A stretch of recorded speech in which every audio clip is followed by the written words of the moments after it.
memang bila mana terjadi peretasan di PSE, kan ini kan kita ini meributkan, betul yang disampaikan Mas Wahyudi tadi, orang jual data, datanya sendiri belum tahu. Dari mana? Yang satu dibilang tidak ada peretasan kok. Nah kalau nggak ada peretasan, kenapa datanya ada di sana?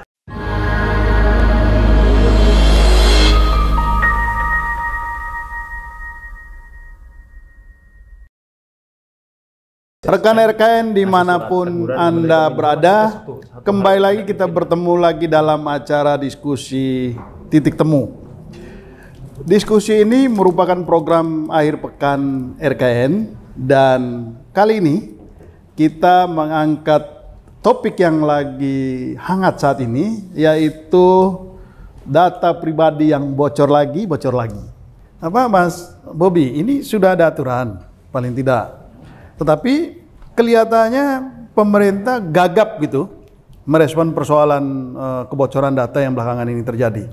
Itu sebetulnya gimana? Apa yang terjadi di antara pemerintah ini sehingga mereka kelihatan gagap gitu dan sekarang saling lempar tanggung jawab. Begitu. Oke, terima kasih Om Sebas. Jadi utamanya tadi yang disampaikan oleh Mas Wahyudi, betul itu sudah ada 2018 itu udah ada SPBE. Tahun 2017-nya itu sudah ada Perpres mengenai pembentukan BSSN. Yang 3 bulan setelahnya ada juga Perpres bulan Juni pembentukan Deputi 6 BIN mengenai intelijen cyber. Nah ini diperkuat lagi di tahun 2020 itu ada RPJMN untuk pembuatan CSIRT atau Computer Security Incident Response Team.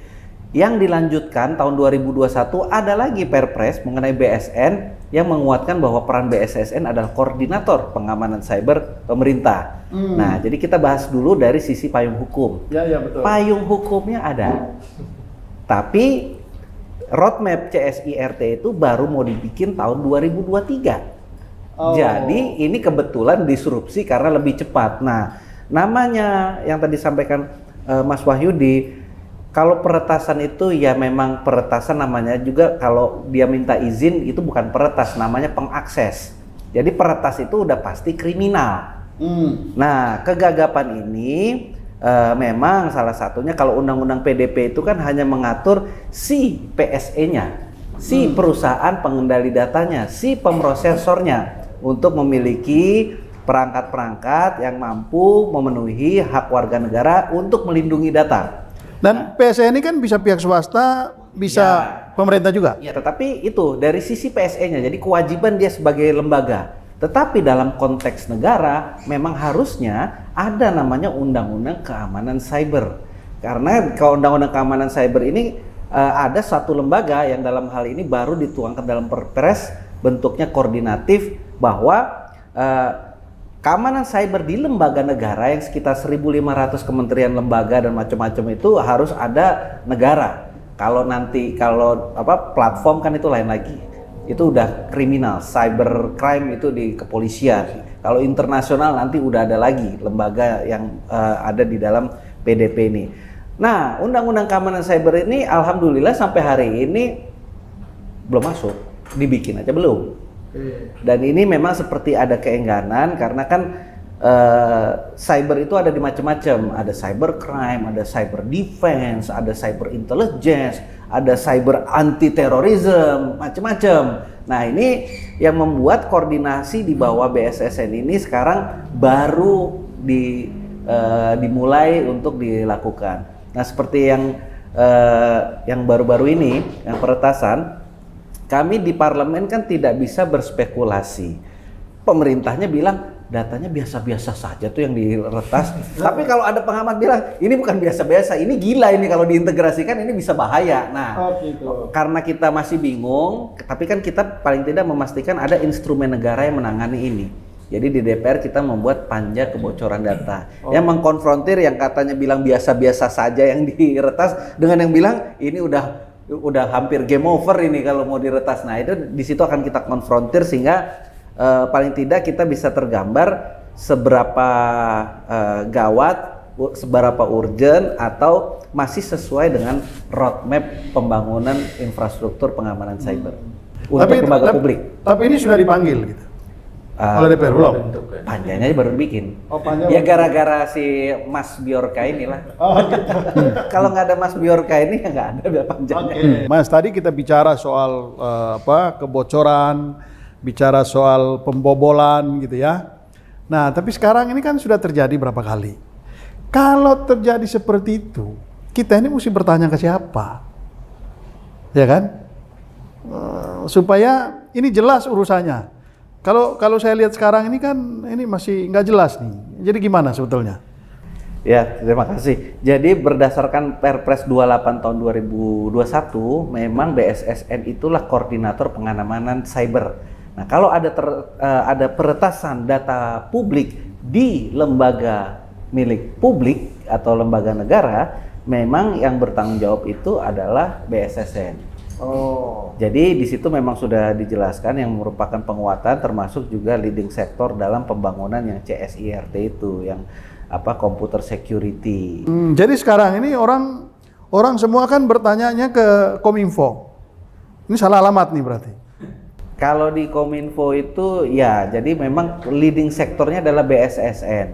Sebenarnya kalau mau ditanyakan itu kemana mereka mesti mengadu, ya kalau nanti ada lembaganya, lembaga pengawas data pribadi, lembaga inilah yang akan menangkap aduan dari masyarakat yang nantinya akan menginvestigasi si lembaga mana yang tadi bocor atau diretas itu, apakah mereka sudah menerapkan standar-standar, apakah sudah ISO 27001, apakah punya SSL, apakah ada kewajiban ganti password. Itulah nanti standar yang akan diatur oleh lembaga ini untuk diwajibkan PSE ini mengikuti.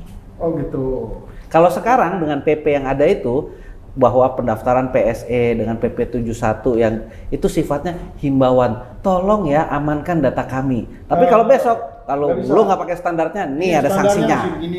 Ada pidananya, ada sanksi administratifnya. Kalau dengan PP tadi itu betul, tolong ya diamankan data kita. Bismillahirrahmanirrahim. Oh, dan itu standar itu dicek di awal atau ketika terjadi baru dilihat. Ini kamu tidak memenuhi standar nih. Nah, kalau dengan adanya undang-undang ini yang ada masa transisi 2 tahun, itu adalah ya sekarang sebelumnya udah harus artinya dalam waktu transisi ini harus memenuhi standar yang tadi betul disampaikan. Apa standarnya itu seperti di industri pers, seperti di industri penyiaran, bahwa norma-norma yang akan dibuat menjadi standar itu adalah menerima masukan masyarakat dan juga dari industrinya juga. Karena kan industri ini memiliki kewajiban memenuhi hak si warga. Ya, Mas Bobi, ini saya kembali lagi ke Biorka tadi.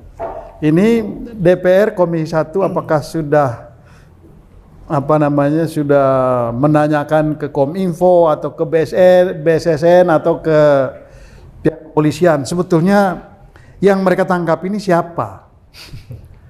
Betul ke Biorka atau Biorka-Biorkaan gitu? Dari tangkap ini.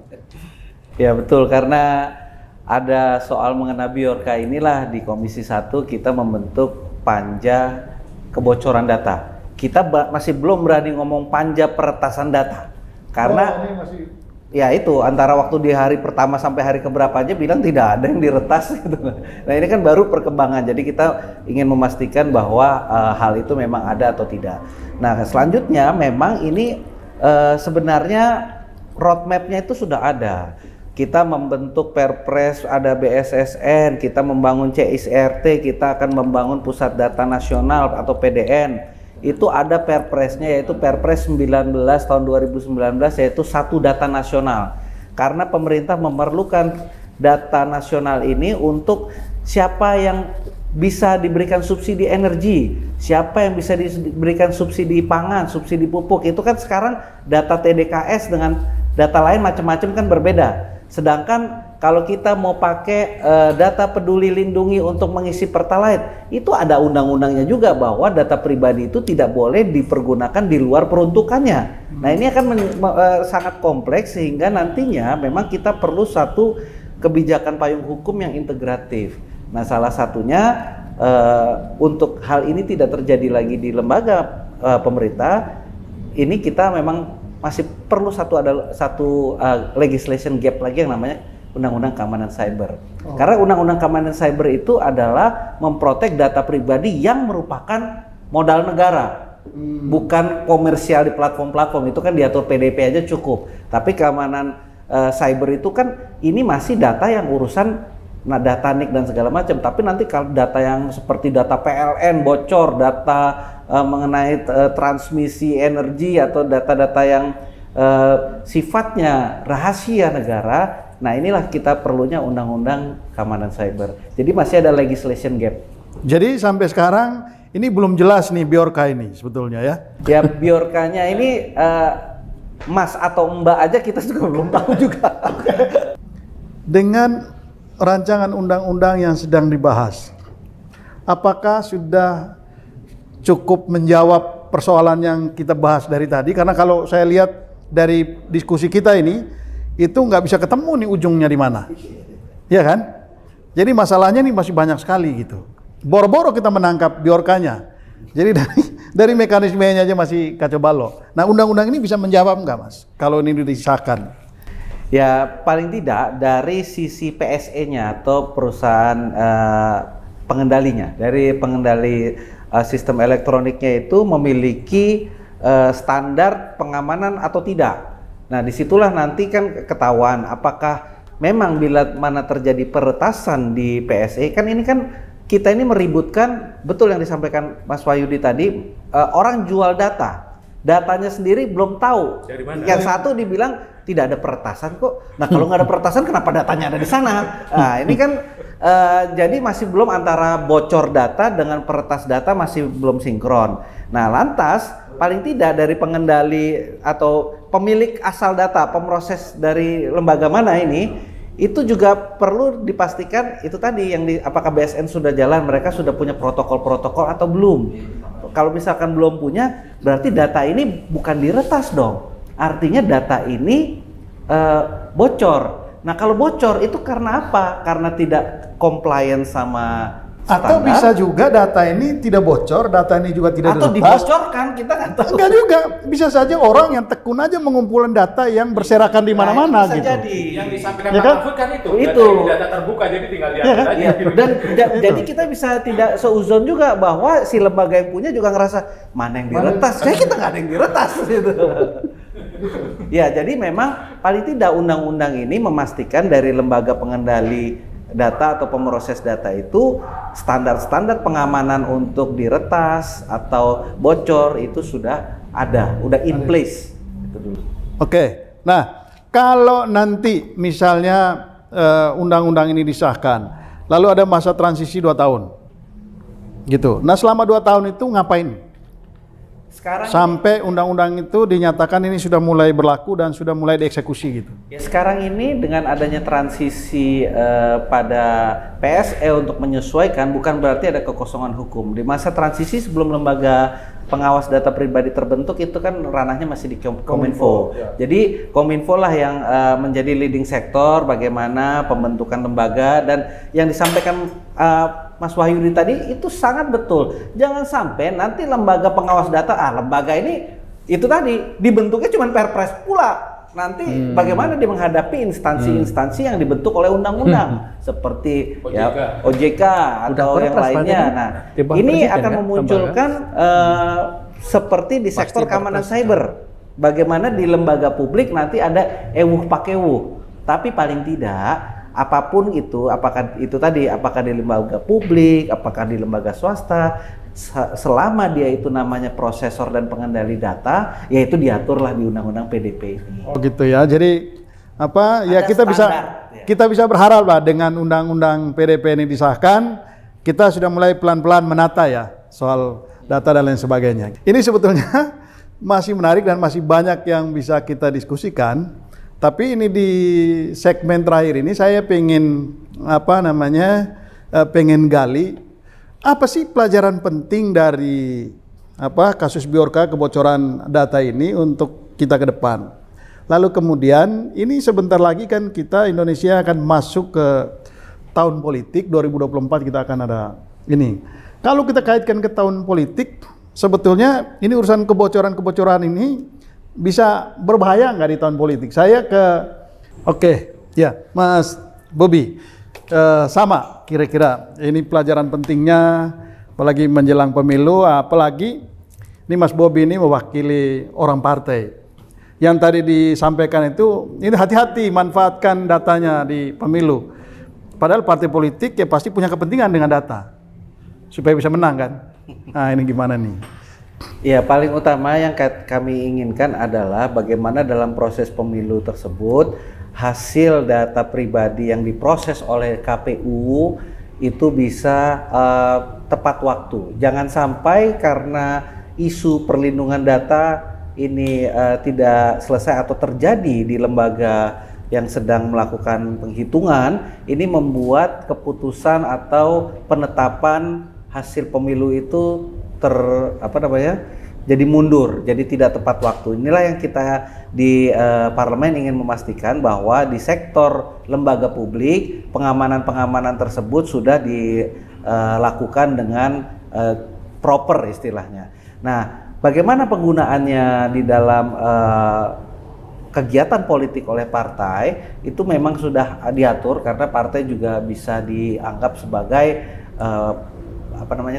lembaga pengendali data, dan ini sudah masuk di dalam poin-poin yang diatur di dalam undang-undang PDP ini. Jadi saya rasa itu tidak akan menjadi lebih baik, tidak akan menjadi lebih buruk dari sebelumnya, tetapi juga paling tidak kita memerlukan dan kita harus mendukung adanya satu data nasional, sehingga nantinya data-data pribadi ini bisa digunakan bukan hanya kepentingan politik tapi untuk tujuan-tujuan pembangunan yang lebih besar lagi.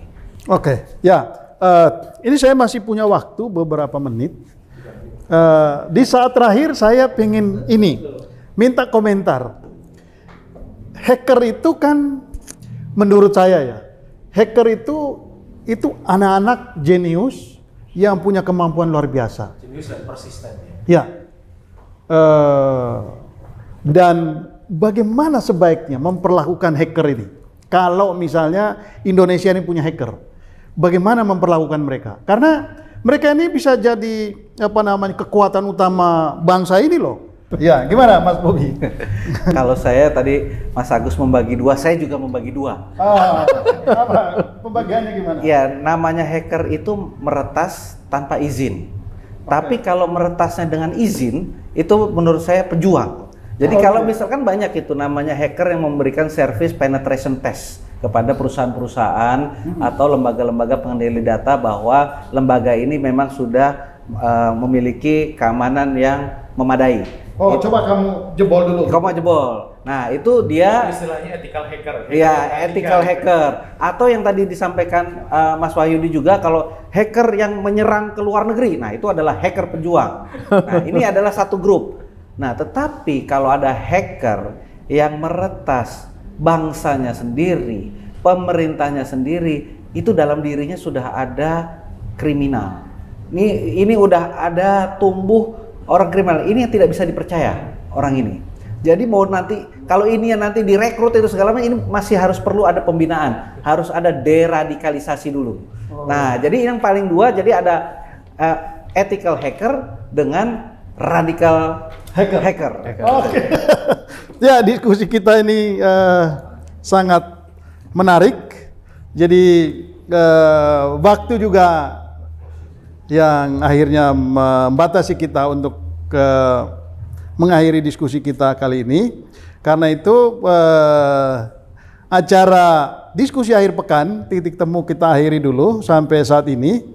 Saya Sebastian Salang bersama produser Edi Koko, tim teknis Philip, Chris, dan Gading mengucapkan terima kasih. Dan kita akan ketemu lagi dalam diskusi titik temu pekan berikutnya yang lebih menarik lagi. Selamat sore.